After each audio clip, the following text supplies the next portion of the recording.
Chers amis, bonjour. Aujourd'hui, notre émission Le Pont des idées, un débat animé par mon ami Choki, moi-même, Mohamed, votre serviteur. Alors aujourd'hui, la géostratégie du Maghreb devient un enjeu en dehors de la sphère nord-africaine. Et ces pays semblent être les plus convoités, de plus en plus convoités, devrais-je dire, par des intérêts qui ne sont pas toujours les leurs et qui ne convergent pas pour la meilleure vie de leurs citoyens. Le cas que nous allons discuter aujourd'hui, c'est le cas de la Libye. إخواني أخواتي السلام عليكم ورحمة الله وبركاته.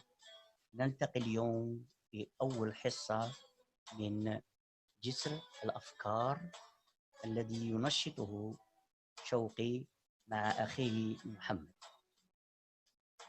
اليوم الجيوستراتيجية المغربية أصبحت قضية خارج المحيط الإفريقي، وهذه الدول أصبحت أكثر مستهدفة من أهداف خارجية التي هي ليس دائما لصالح هذه الدول.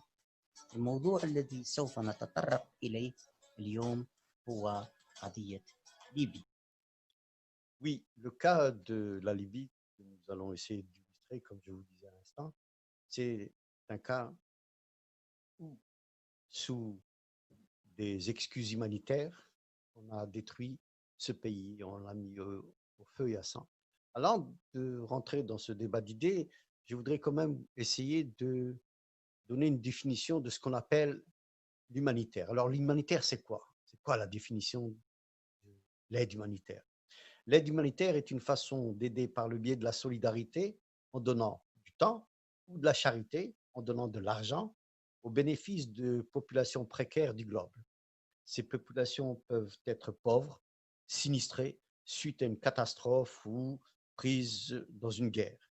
L'un des buts des Nations Unies, comme énoncé dans sa charte, est de parvenir à la réalisation de la coopération internationale en résolvant les problèmes internationaux d'ordre économique, social, culturel ou humanitaire. L'action humanitaire de l'ONU a débuté au lendemain de la Seconde Guerre mondiale dans une Europe complètement dévastée par la Deuxième Guerre mondiale, dont elle a aidé à la reconstruction. À l'heure actuelle, la communauté internationale compte sur l'Organisation des Nations Unies pour répondre aux catastrophes d'origine naturelle ou humaine auxquelles un pays réduit à ses propres moyens ne pourrait faire face. Alors, le contexte humanitaire en Libye. Après plus de 40 ans de pouvoir, la révolution de 2011 a mis fin au règne de Muammar Kadhafi en Libye.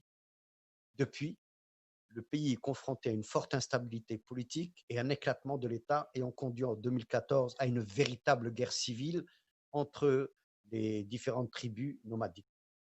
La Libye, malheureusement, est aujourd'hui divisée en plusieurs forces politiques et militaires qui s'affrontent sur différentes lignes de front à travers le pays. Cette instabilité impacte fortement les conditions de vie de la population libyenne et a pour conséquence directe de réduire son accès aux services essentiels. En 2019, des milliers de Libyens déplacés internes vivent dans des camps à travers l'ensemble de la Libye, tandis que d'autres ont pu retourner dans leur foyer. Ces Libyens déplacés ou retournés se trouvent en situation de grande vulnérabilité. Dans le même temps, des milliers de Libyens, migrants et demandeurs d'asile fuyant la guerre et cette pauvreté de ce pays qui est détruit. Ces populations sont marginalisées et peuvent être victimes de nombreux abus et violences lorsqu'elles tombent aux mains de trafiquants d'êtres humains. J'appellerais ça les négriers modernes.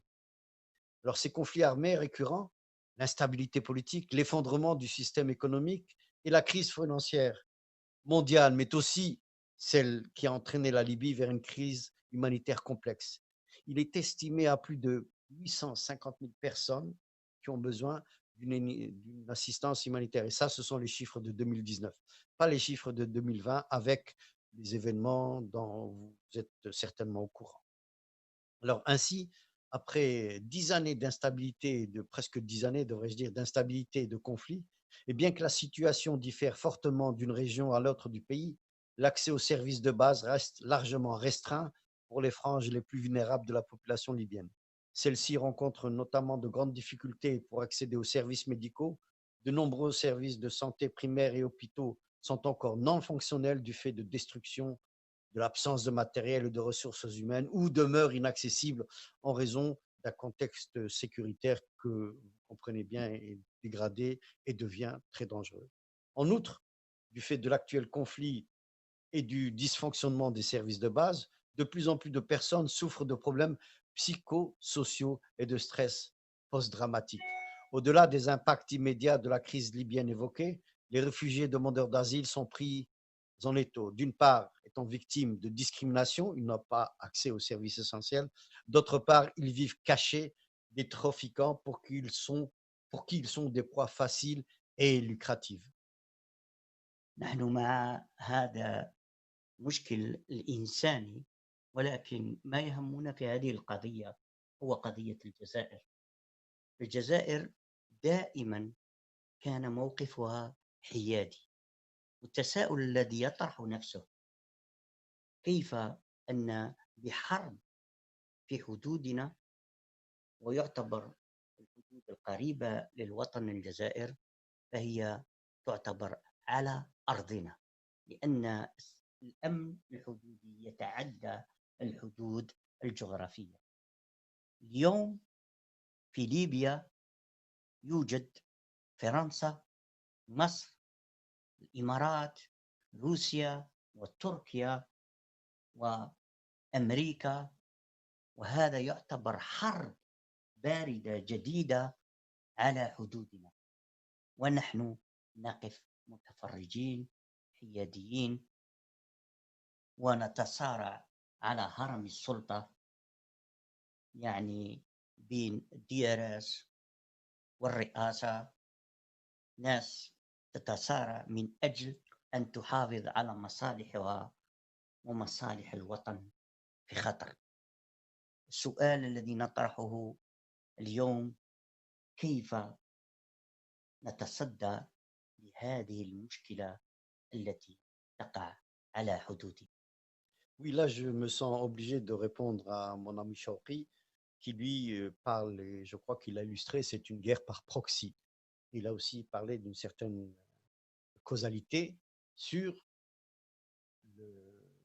la politique de l'Algérie. Évidemment, l'Algérie ne veut pas être empêtrée dans un conflit régional, et d'un autre côté, l'Algérie ne peut pas, absolument ne peut pas se permettre de ne pas s'intéresser à ce qui se passe à ses frontières.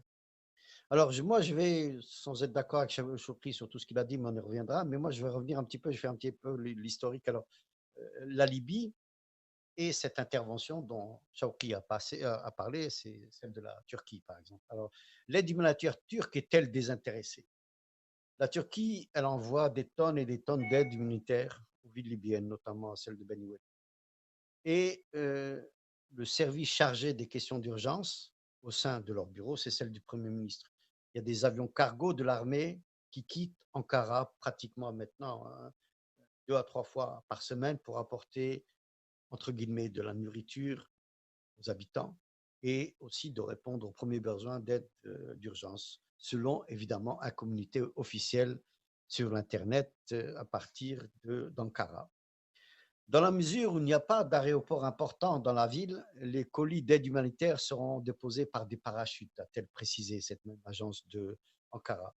Le Premier ministre turc Erdogan a effectué une tournée dans les pays du printemps arabe dans la dernière semaine de décembre. Il s'est rendu parle de décembre 2019, il s'est rendu à Tripoli où il a rencontré les dirigeants du Conseil national de transition, ce fameux CNT qui a changé depuis. Vous êtes au courant de ce qui s'est passé euh, le mois dernier. Ça, c'est les intérêts qui sont totalement intéressés de la Turquie. Je reviendrai tout à l'heure. Chauki a aussi parlé de la France. Parlons-en de la France. Alors la France, en 2011, la France lance une opération humanitaire, encore une fois, toujours cette excuse massive en Libye, et l'Europe est prête à tirer un trait sur le leader de la Libye de l'époque, qui est Muammar Kadhafi. Nicolas Sarkozy, à l'époque, qui était le président français, on sait comment il a fini, on sait comment il a surtout été élu avec l'aide des fonds de Muammar Kadhafi et il ne voulait pas que ça se sache. Je pense que ça aussi, c'était un élément qui a pesé dans la balance de cette intervention, sans oublier ces gesticulations futiles et inutiles du sioniste Bernard-Henri Lévy. Mais on y reviendra. Donc, Nicolas Sarkozy demande des sanctions concrètes et Bruxelles visera, sans le dire, à précipiter la relève de Tripoli avec la complicité, évidemment, de la France et d'un autre pays dont on n'a pas beaucoup parlé dans ce conflit, mais c'est aussi les États-Unis. Alors, il y a deux avions, on est en 2011, il y a deux avions français qui vont partir dans la journée pour Benghazi, une ville de l'Est de la Libye, aux mains des opposants de Kadhafi. Paris veut aider les populations des territoires libérés, encore une fois, sous couvert de l'aide humanitaire. Venir en aide à la population libyenne des territoires libérés. La France est en train de mettre sur pied une opération humanitaire massive. Prélude à cette opération, deux avions sont envoyés à Benghazi, comme je vous disais, à leur bord des médecins, des infirmiers, des médicaments et du matériel médical. Mais où sont donc les représentants de la diplomatie internationale qui se retrouvent à Genève? L'ONU est en train de mettre un rideau sur les véritables activités qui étaient en train de se préparer. Là, je voudrais parler aussi d'un gouvernement de transition à l'Est. L'ONU a adopté des sanctions fermes contre le régime de Tripoli, sous l'insistance du président Sarkozy. N'oublions pas qu'au Conseil de sécurité de l'UN, la France a un droit de veto. Elle fait partie des 5 qui gouvernent le monde. By the way, la France est dans le Conseil de sécurité alors qu'à peu près 70 millions d'habitants, alors que l'Inde, qui en compte 1,5 milliard, n'en fait pas partie. Enfin, on y reviendra sur, si vous voulez, l'audace d'abord de la France au Conseil de sécurité, et puis aussi de cette inexistence de tout ce qui n'est pas occidental au sein du Conseil de sécurité, sauf la Chine peut-être. Alors oui, il y a l'ONU qui adopte des sanctions fermes contre Tripoli et contre le colonel Kadhafi.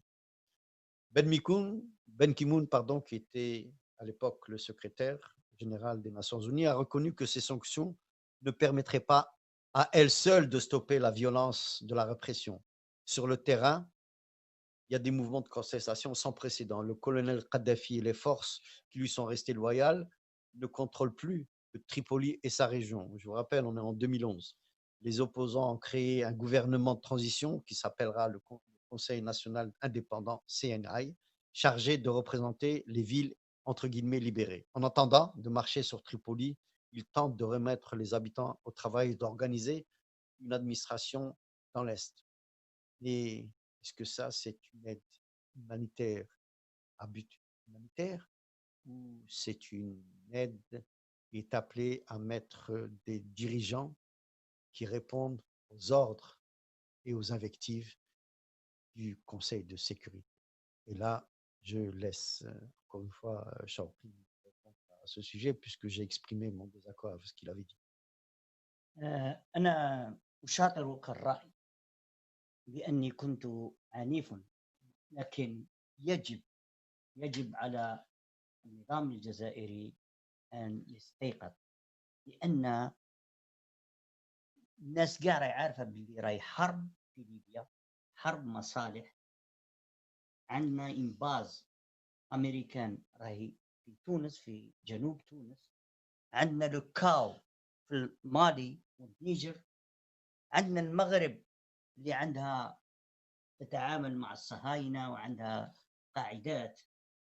دونك احنا رانا محيطين بقوة عالمية تحيط بنا، تهدد أولا أمننا واقتصادنا، وإحنا رانا قاعدين ماناش نقوموا باللازم. أنا مانيش نقول ماناش محيرين، بس ماناش نقوموا باللازم بالتحرك السياسي والجيوستراتيجي والتحالف استراتيجي من أجل الحفاظ على مصالح الجزائر. ونعود مثلا إلى الحراك.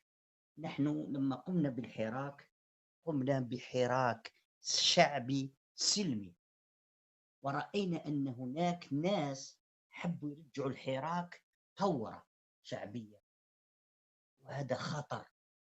احنا ماناش الآن في موقع لنتنافس فيما بيننا، رانا اليوم في موقع لازم القيادة تتلاحم مع الشعب ونكونوا لحمة واحدة لأجل مواجهة هذا الخطر الذي يحيط بنا، وأقولها بصراحة قادر يضرب الجزائر بأكمله، وخاصة ونحن على أبواب أزمة اقتصادية حادة.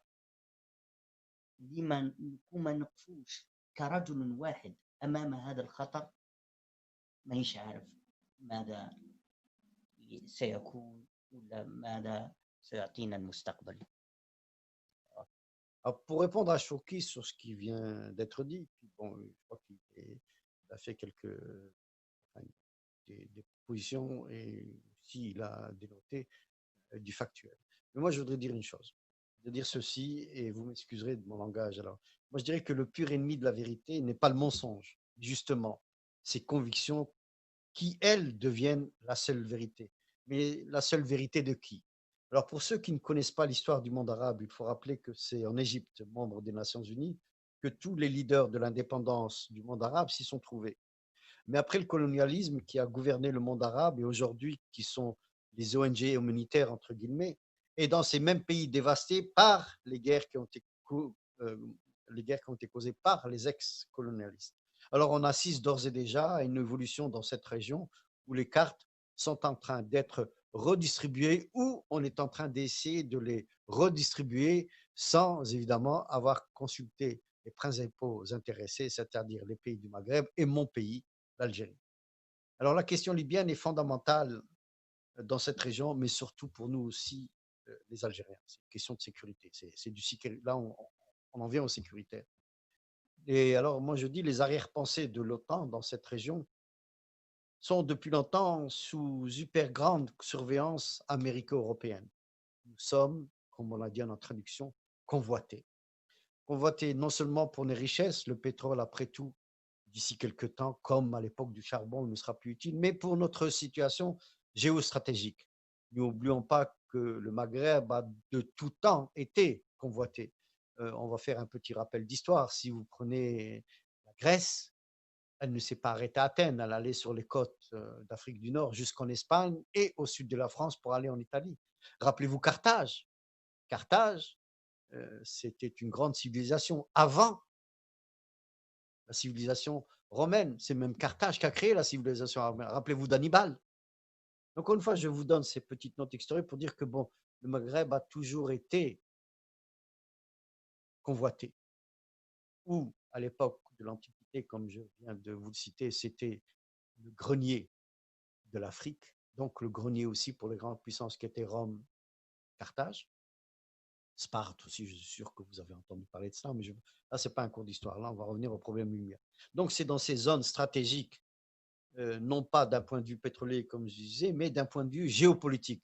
Il y a un bouleversement dans les rapports des forces qui sont aujourd'hui catastrophiques. Rappelez-vous, les guerres coloniales ont pris place dans ces régions citées, celles que je viens de vous citer. Aujourd'hui, par les mêmes puissances militaires aujourd'hui, qui, sous couvert d'apports humanitaires à des sauvages, sont en train de les détruire. Souvenez-vous, le troisième de l'humanitaire colonialiste, le premier M, celui des marchands, venant s'accaparer des richesses de ces pays. Le deuxième M, les militaires, suivant les marchands pour protéger leurs mâles acquis. Et enfin, les missionnaires, le troisième M, suivant les deux premiers, pour dire, je vais répondre Saint-Augustin, qu'il y a des guerres justes. Oui, alors je voudrais rendre hommage quand même à mon pays, cette Algérie qui est en train de se battre. Nous avons nos démons. Nous avons nos démons pour défendre notre démocratie.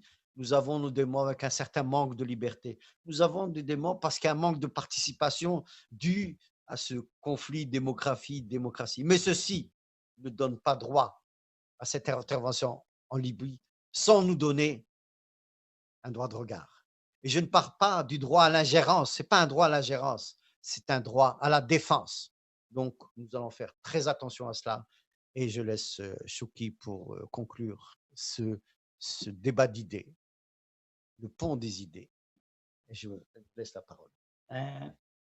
كما تفضل الأخ محمد وشرح لنا أن صراع الحضارات منذ زمن، وحنايا في الحراك تاعنا قلنا نحن لدينا حضارة، وهذه الحضارة قديمة. لما أرى اليوم حتى إثيوبيا تريد إعادة حضارتها، إثيوبيا التي كانت بالأمس تموت جوعا، اليوم نشاهد أن إثيوبيا تريد أن تعيد مجدها تائه وتتعدى على حدود السودان. حبيت نوري في خريطة على عجالة ما نطولوش عليكم. هنايا راكم تشوفوا لهنا، هذه هي تركيا وهذه هي ليبيا.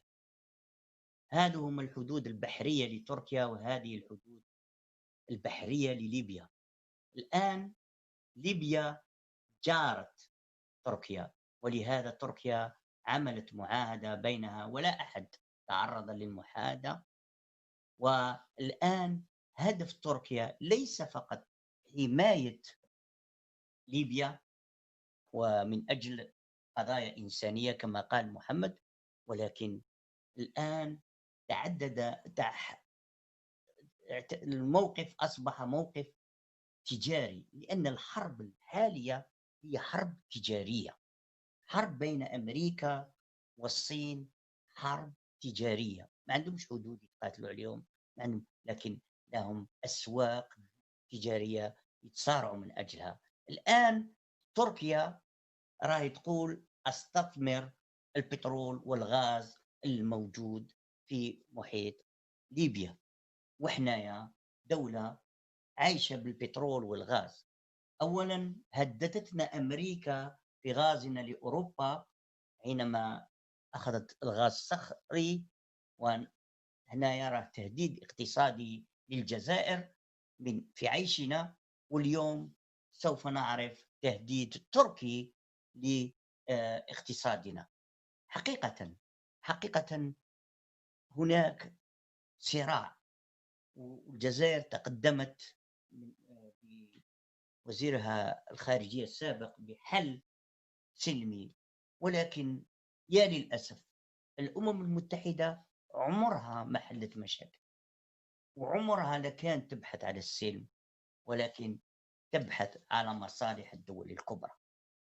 والتقسيم عمل لأنه أصبح شيء مفروض. الآن أمريكا تدخلت بقوة في ليبيا، ولا ننسى أن تركيا عضو في لوطون. دونك تركيا هي تقوم ببرنامج أمريكي بحت. يعني درك حنايا كي نشوفوا التقسيم، هما عايزين يقسموا ليبيا الغربية وليبيا الشرقية، ويخلونا ليبيا غربية يجعلون من شيء من نوع من الديمقراطية، وليبيا الشرقية يجعلها كأنها طومبون pour la sécurité تاع ليجيبت. ولا سيكوريتي تاع ليجيبت هي المحافظة على أمن إسرائيل. ما نطولش عليكم خاوتي، رانا في موضوع جد وخطير، خاصة الأوضاع الاقتصادية الراهنة. وأنا أخلي محمد الكلمة الأخيرة يختم هذا النقاش. Alors, chers amis auditeurs, d'abord, je voudrais vous remercier d'avoir écouté cette première émission qui s'appelle Le Pont des idées avec mon ami Chokri. Nous sommes transparents, nous ne partageons pas toujours les mêmes idées, mais de ces paradoxes, de cette dialectique qui, j'espère, va tous nous enrichir.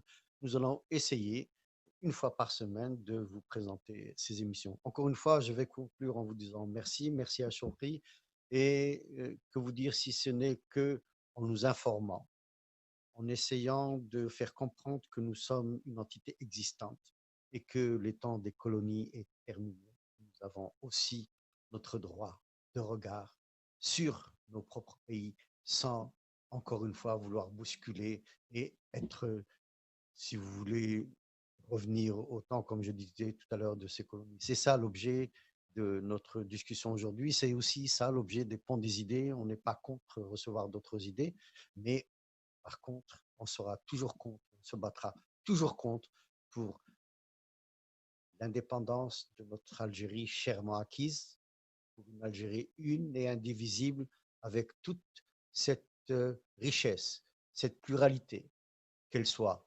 culturelle ou culturelle. Encore une fois, merci de nous avoir écoutés. Salam alaikum wa rahmatullahi wa barakatuh. السلام عليكم ورحمة الله